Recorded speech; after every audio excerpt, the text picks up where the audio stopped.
Hello and welcome on a very special episode of Byte Me. Special because a huge brand is making a big comeback. Which brand is it? Well, that's a surprise and you will find out soon as I'm headed to their press conference right now. But let's find out what Sugandha has in store for us. Well, Rubina, really looking forward to that very exciting press conference and the big surprise. But the other concern for the entire country is cash crunch. No 500 and 1000 rupee notes available any longer. But of course, the Byte Me team is there for the rescue. So let's get the show started.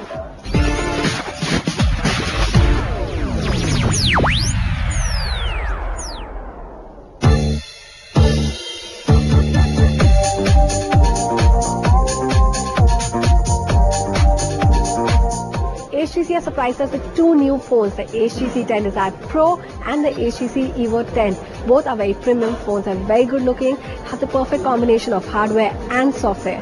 But are they capable of giving what HTC wants, a perfect comeback? Let's find out. Hi everyone, it's Robotani from PhoneArena.com, and HTC launched two new phones in India today. We've got the Desire 10 Pro and the HTC 10 Evo. Both are the absolute latest from HTC and they're being launched in India, with the Desire 10 Pro being available very soon and the HTC 10 Evo is supposed to follow shortly. So first of all, we've got the HTC Desire 10 Pro. As the Desire series is known for, it brings a design prowess to the mid-range of sorts. This is a relatively higher-end device, even in the mid-range segment, approximately 27,000 rupees, which makes it a direct competitor to the likes of the OnePlus 3. Now let's talk about the hardware design first. Up front you can see there's a 5.5-inch display. The color rendition is decent but not quite the best. Below it you've got the 3 capacitive controls, and the entire design looks highly inspired from the HTC 10, and that's really not something that you'd want to complain about. All around you can see that there's metallic bezels running around, and especially around the camera module, and the camera is a key feature of this phone, as we'll find out shortly. You can see there's a fingerprint scanner that looks very different from what we've usually come to expect from the design of a fingerprint scanner. And there's also a laser autofocus module built in alongside the dual LED flash below the camera itself. Now coming to the front of the phone, let's switch on the device, and you can see that this is running Sense UI as you would expect. There's a lot more additions in the form of Boost Plus and software additions that HTC has done this time around. And Boost Plus is supposed to be a form of a clean master type utility which will optimize your phone for the best performance. We'll have to see how that really fares in day-to-day use. And the phone itself is powered by a Helio P10 processor paired with 4 GB of RAM, which is pretty competent but not quite the best when it comes to the competition. There's also 64 GB of storage built into this device, which you can expand via the micro SD card slot. The phone is a dual SIM device, as you would expect, and priced at around 26,500 rupees. The Desire 10 Pro really brings design and camera capabilities to the forefront, especially when it comes to the ultra-wide selfies that this camera is capable of. I think it's a very interesting option in that particular price range. But the higher end device, and the one that we are particularly interested in, is the HTC Evo 10. Internationally known as the HTC Bold, the HTC Evo 10 is the other phone that HTC is launching in India today. This phone will be available sometime in December, so it's hard to gauge the price point and how it will compete with the competition. But on the face of it, it's an absolutely gorgeous looking phone. It carries the same visual identity of HTC's premium devices, and at first glance itself, you can easily make out that this is an HTC phone, especially over from the back as well, where it incorporates the nice big chamfered edges that HTC has become known for. In photographs, it doesn't look all that great, but when we hold it, it really feels fantastic in the hand, especially the all-metal build, and the chamfered edges make it a little more grippy, which is something that you would want on a high-end device. Up front is a single capacitive home key with the fingerprint scanner built into it. In terms of camera capabilities, there's an 8 megapixel front-facing camera and a 16 megapixel rear-facing camera as well. And HTC says that this is one of the best camera modules that they've built so far.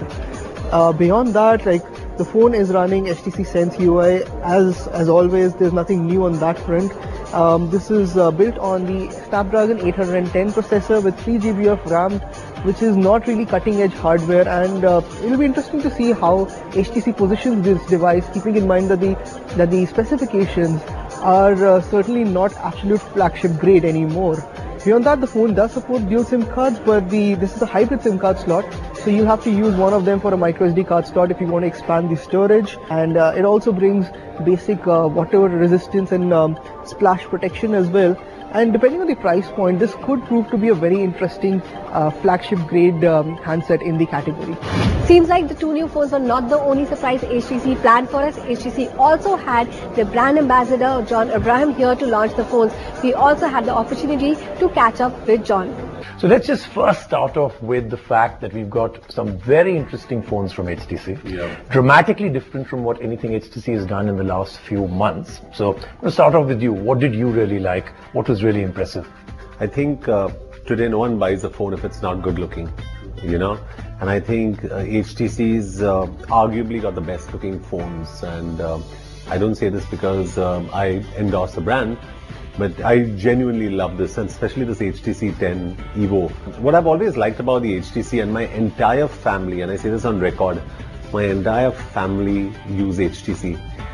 Because my brother is an architect and he loves product photography, and I think HTC has got the best camera in the business. You've always been an innovation leader. What's the innovation that really stands out in these 2 or 3 phones? Well, one of the biggest things that we have done with the HTC 10 Evo is around sound. HTC has always been setting the gold standard in sound. So we have a brand new HTC Boom Sound Adaptive Audio. Okay. You plug into the USB-C port, it sends a sound wave into your ear, and using submarine sonar technology, we map out your ear structure.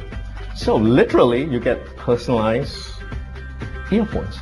Personalized earphones that are adapted to your frequencies and those that you may have a problem with or actually hear better. Exactly, and they sound fabulous, because what you previously had to pay a lot of money to buy high definition earphones that had such expanded frequency range, which most you don't need, now it's just precisely for your ears. If they were to say the HTC John Abraham phone, what's the 1 or 2 features that you would make sure they would have? I mean, the typical one would be it would be a nice looking phone, would be a really tough phone, gunmetal for sure, or some other metal that we could come up with. But what's the 1 or 2 other features very important to you that you would insist this one should have? Well, because I'm in the business of filmmaking, I would, we had the Re some time ago. Where you actually shoot the entire action process and it gets downloaded onto your phone. So that's something that I'd really like on an HTC phone. How are you doing in terms of money with everything that has happened here in India? Do you use an e-wallet? Were you taken by surprise? What's your thought on what happened out here? Is this the best thing that ever happened? So I have a very honest confession to make. I don't use an e-wallet. I rarely use my credit cards. So I'm just completely... And I wasn't, in fact, I was very happy that this move happened, very honestly. I think it's a great shot in the arm for this country, because you need corruption to be eradicated. Of course, you're going to have people raving and ranting about this, but I am a personal believer in this. Thank you for talking to us. Thank you, John. Thank you, Darren. Thank you very much. Thank you. So is HTC back with a bang? Well, it all depends if you'll go out in the market and buy these phones. But for now, who's in market is Kabir, because he's going to ask people if they are facing any problems due to cash